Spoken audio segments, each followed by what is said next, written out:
Thanks for joining me for the second part of this series where we talk about the role of different lights in portrait lighting setups. In our previous video, we talked about the role and purpose of the key light, the first and most important light of most portrait lighting setups. And in this video, we're going to cover the role of a second light.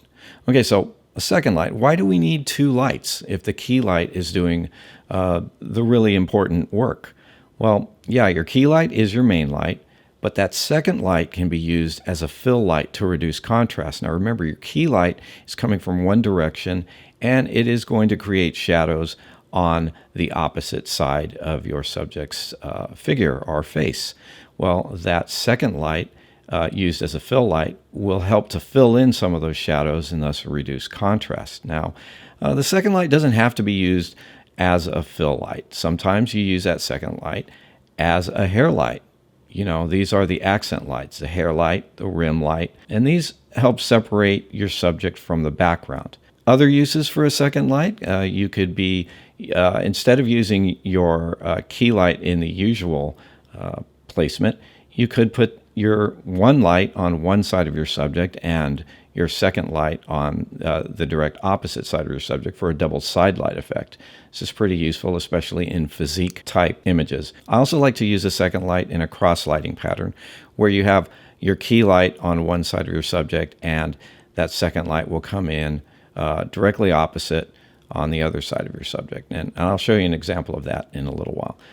You can also use a second light in clamshell lighting, and that is where instead of having your key light and your fill light sort of horizontal to your subject, you just flip it over 90 degrees and your key light is up on top and your fill light is underneath your subject's face. This kind of lighting is often used for glamour lighting or headshots.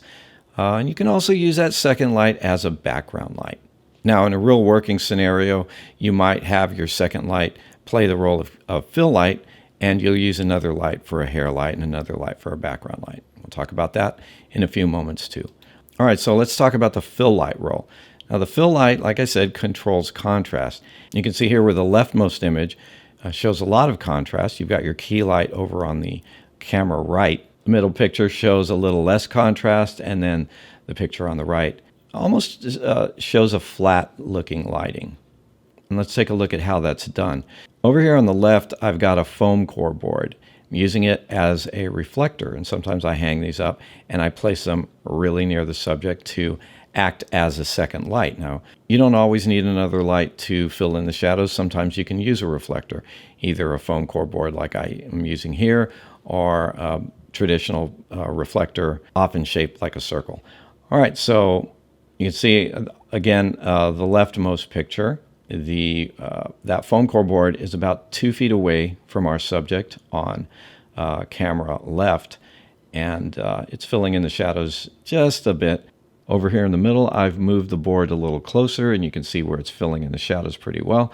And then on the right, I've got that board really close, like 12 inches away, and it's really reflecting a lot of light from the key light back onto the subject's face on that shadow side. Now, of course, this is using a foam core board as an example, but what we're talking about is using a second light. And so quite often the second light is like the one I'm showing here. It's just another flash with a modifier on it, in this case an umbrella modifier.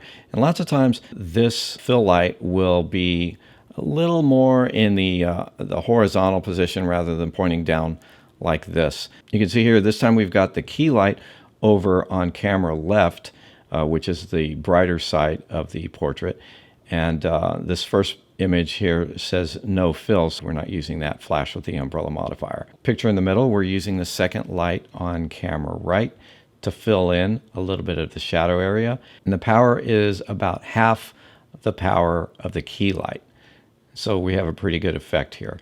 And over here on the right, the fill light is a quarter power of the key light. So when you're putting your portrait together, you're going to decide kind of how, based on how things look, how much contrast you want to cut in these images. Lots of times I like no fill at all, but sometimes you need a little fill to make things look good. Let's get into more detail about lighting placement for that fill light. You can see I've got that key light over here on the right, and I've got the fill light on the left. Now the fill light in this diagram, it could be a little lower. This is okay, but but it could be a little lower. Lots of times the key light is much higher than the fill light.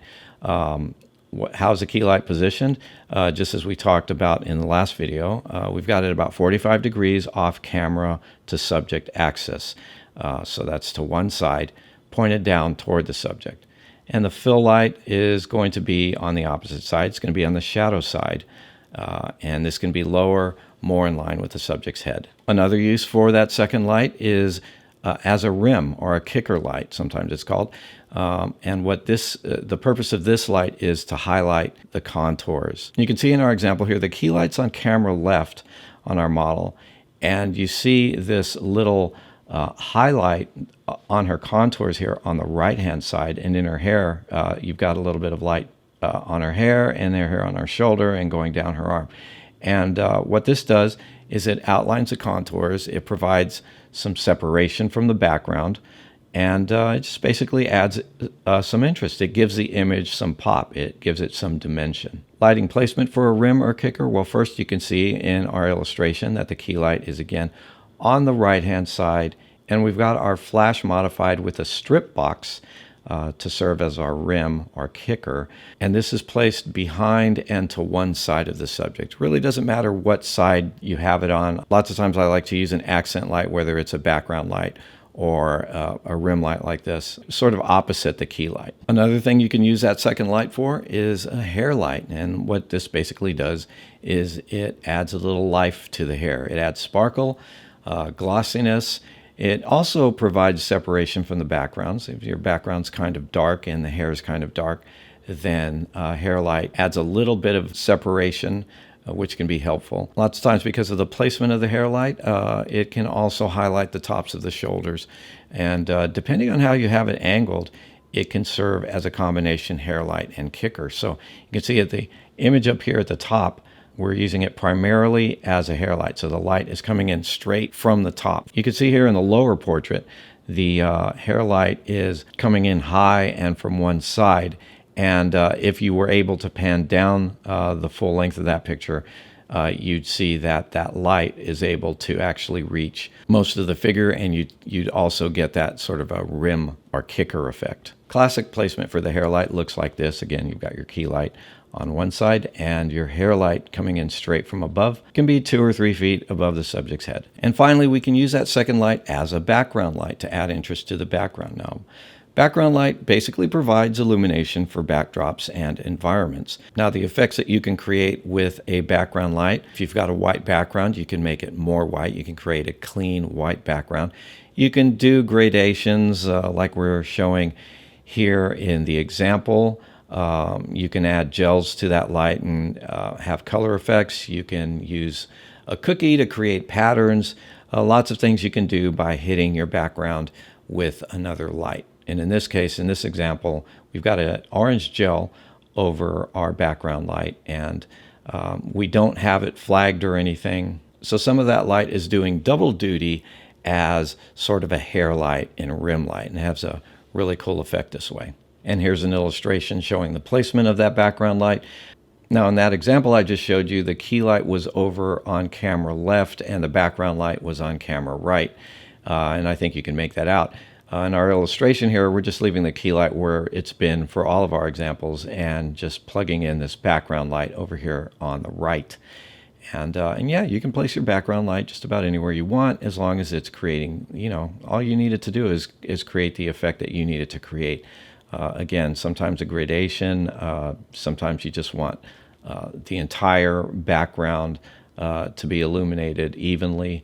And sometimes you need a couple of lights to do that, but in this case, we're just talking about adding one extra light. And just for reference, here is a slide that we used in our previous video that kind of details how a light is set up on a light stand with a modifier. And so you might remember this is an umbrella modifier that we're showing here, which you might actually use for a fill light, even if you're using a softbox as your key. Sometimes your fill light's going to be another softbox. As for light power and settings, your fill light is usually going to be about half the power or intensity of the key light. It might be less, it might be more. Lots of times the intensity is one thing and the power setting is another, because if you bring that light a little farther back, it's going to be a little less intense even at the same power setting. In the past, a lot of the lighting power ratios were determined with the aid of a flash meter or a light meter of some sort. These days, we just kind of go on feel, a little bit of experience and a little bit of just looking at the viewfinder after you take a test shot and kind of determining if you want to dial some power up or down. If you're using that second light as a hair light or a rim light, generally you want that more intense than the key light because you're looking for highlights. You're looking for sometimes specular highlights. And so you want that light fairly bright. And if you're using it for the background, you're just going to have to adjust it for the effect that you want. Now, I think this video gave you a pretty good overview of what you can do with the second light, but there is a lot more to learn about flash photography, and you've got to put it all together. I recommend that you get my handy flash reference guide covering all the important topics. It's called Ed Verosky's Guide to Flash Photography, and it'll talk about how light works in photography, understanding camera and flash exposure, very important. Flash gear and concepts, also very important. We're going to cover on-camera flash techniques, which can give you some really good professional-looking portraits if you know what you're doing. And, of course, off-camera flash techniques, like the kind we're talking about in this video. So make sure you grab a copy of this guide. I'll have a link in the description below.